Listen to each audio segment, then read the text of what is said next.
রবিবার ৩রা মে থেকে ঝড় বৃষ্টির পরিমাণ বাড়বে দক্ষিণবঙ্গে। রবিবার এবং সোমবার এই দুদিনই কালবৈশাখী সঙ্গে শিলাবৃষ্টির একটা পূর্বাভাস দেওয়া হয়েছে দক্ষিণবঙ্গে। ফলে বিঘ্নিত হতে পারে গোটা রাজ্যের গণনা পর্ব। সবথেকে বেশি অসুবিধায় পড়তে পারেন মালদা জেলার গণনার কর্মীরা। উত্তরবঙ্গেও ভারী বৃষ্টি হবে। উত্তরবঙ্গের উপরের যে 5টি জেলা রয়েছে সেখানে বৃষ্টির সম্ভাবনা খুব বেশি। বুধবার 6 মে সন্ধ্যার পর থেকে ঝড় বৃষ্টি কমবে রাজ্যে, শুষ্ক আবহাওয়ার সম্ভাবনা। রবিবার থেকে আবার ফের বাড়বে ঝড় বৃষ্টি। আর ঝড় বৃষ্টির পরিমাণ এবং ব্যাপকতা আগের তুলনায় অনেকটাই বৃদ্ধি পাবে। বাঁকুড়া, পূর্ব পশ্চিম মেদিনীপুর এবং ঝাড়গ্রাম এই 4 জেলাতে বজ্রবিদ্যুৎ সহ বৃষ্টির সঙ্গে কালবৈশাখীর সম্ভাবনাও রয়েছে। 50 থেকে 60 কিলোমিটার গতিবেগে দমকা ঝোড়ো হাওয়ার সতর্কবার্তা।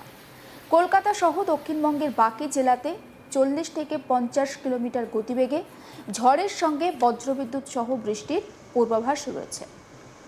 গণনার দিন অর্থাৎ সোমবার কলকাতা সহ দক্ষিণবঙ্গের বেশিরভাগ জেলাতে ঝড় বৃষ্টির ব্যাপক প্রভাব লক্ষ্য করা যাবে এবং সময়ের সঙ্গে সঙ্গে এই ঝড় বৃষ্টি আরও বাড়বে। কলকাতা, উত্তর দক্ষিণ 24 পরগনা, পূর্ব পশ্চিম বর্ধমান, হাওড়া, হুগলি, বাঁকুড়া এবং পশ্চিম মেদিনীপুর জেলাতে কালবৈশাখীর সতর্কতা জারি করা হয়েছে। দক্ষিণবঙ্গের সব জেলাতেই 60 কিলোমিটার গতিবেগে দমকা ঝোড়ো বাতাসের সঙ্গে বজ্রবিদ্যুৎ সহ বৃষ্টির সতর্কবার্তা। মঙ্গলবারও কলকাতা সহ দক্ষিণবঙ্গের সব জেলায় ঝড় বৃষ্টির সম্ভাবনা, তবে প্রভাব এবং ব্যাপকতা সোমবারের তুলনায় কিছুটা কম থাকবে। বুধবার, বৃহস্পতিবার বিক্ষিপ্তভাবে বৃষ্টির সম্ভাবনা থাকলেও যে ঝোড়ো হাওয়ার সম্ভাবনা অনেকটা কম থাকবে এবং হাওয়ার গতিও কমে আসবে। বিক্ষিপ্তভাবে 2-1 জায়গায় হালকা বৃষ্টির সম্ভাবনা রয়েছে। একবার শোনাবো আবহাওয়া বিজ্ঞানী অন্বেষা ভট্টাচার্য ঠিক কি বলছেন সেই বক্তব্য।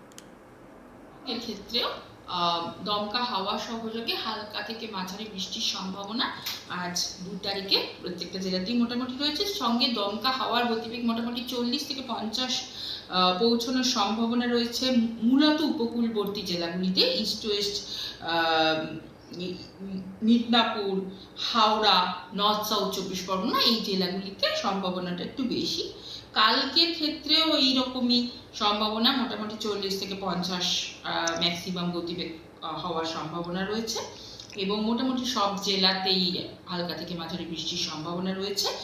আর পরশু দিন মানে 4 তারিখে কিন্তু আবার একটা স্পেল, মানে যেরকম আমরা গত 2-1 দিনে পেয়েছিলাম সেরকম আবার প্রত্যেকটা জেলাতেই মোটামুটি ভালো মতো দমকা হাওয়া, কোথাও 50 থেকে 60 কিলোমিটার গতিবেগে দমকা হওয়ার সম্ভাবনা সহযোগে, বজ্রপাত সহযোগে হালকা থেকে মাঝারি বৃষ্টির সম্ভাবনা পুরো দক্ষিণবঙ্গ জুড়ে থাকছে এবং সেটা একটু কমে আসবে 5 তারিখে গিয়ে।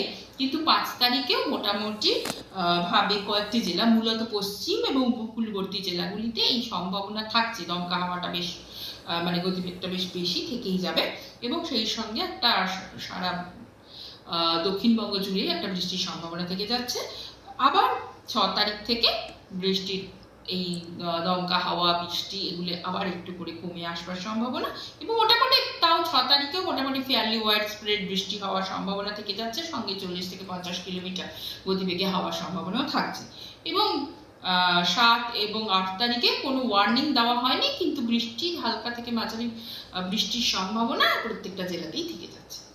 এই মোটামুটি দক্ষিণবঙ্গের পূর্বাভাস। এর সঙ্গে আসছে কলকাতা যেহেতু দক্ষিণবঙ্গের মানে মধ্যেই, সেহেতু এই যে একটা রোজই একটা ঝড়ঝঞ্ঝা হওয়ার সম্ভাবনা কলকাতাতেও থাকছে। সেই সঙ্গে 4 তারিখে মোটামুটি দমকা হাওয়া সহযোগে বৃষ্টির একটা সম্ভাবনা কলকাতা থেকে যাচ্ছে এবং দক্ষিণবঙ্গ এবং উত্তরবঙ্গ দুটি বঙ্গে যেহেতু বেশ ভালো মতো বৃষ্টির সম্ভাবনা থাকছে, এখন তাপমাত্রা সেরকম ভাবে পরিবর্তিত হবে না। গতকালকের তুলনায় আজকে যদি দেখেন যে মোটামুটি তাপমাত্রাটা কালকের যে সর্বোচ্চ তাপমাত্রা ছিল তার তুলনায় আজকে আমরা আশা করছি সর্বোচ্চ তাপমাত্রাটা একটু বাড়বে। আজকে সর্বোচ্চ তাপমাত্রা কলকাতার ক্ষেত্রে 32°C কাছাকাছি পৌঁছানোর সম্ভাবনা রয়েছে। মোটামুটি এরকমই থাকবে। আবার ধরুন 4 তারিখে যেহেতু একটু ঝড়ঝঞ্ঝাটা বেশি হওয়ার সম্ভাবনা, সেহেতু ওই দিন বা ওর পরের দিন একটু টেম্পারেচারটা কমবে, কিন্তু খুব একটা হেরফের হবে না। মোটামুটি যা তাপমাত্রা 1-2 ডিগ্রি এদিক ওদিক হওয়াটাকে আমরা বলি যে সেরকম কোনো পরিবর্তন নেই। তো সেই রকমই মোটামুটি এখন আপাতত দুই বঙ্গেই তাপমাত্রা মোটামুটি একই রকম থাকবে। আর যেহেতু এই যে 4 তারিখ এবং 5 তারিখে বেশ গাছটি দমকা হাওয়া সহযোগী বৃষ্টির সম্ভাবনা এবং আর ঝড় ঝঞ্ঝা এবং 40 থেকে 50 কিলোমিটার গতিবেগ আজকে কালকেও রয়েছে, এর জন্য আমরা মৎস্যজীবীদের জন্য সতর্কতা বার্তা জারি করেছি এই এবং 5 তারিখ অবধি।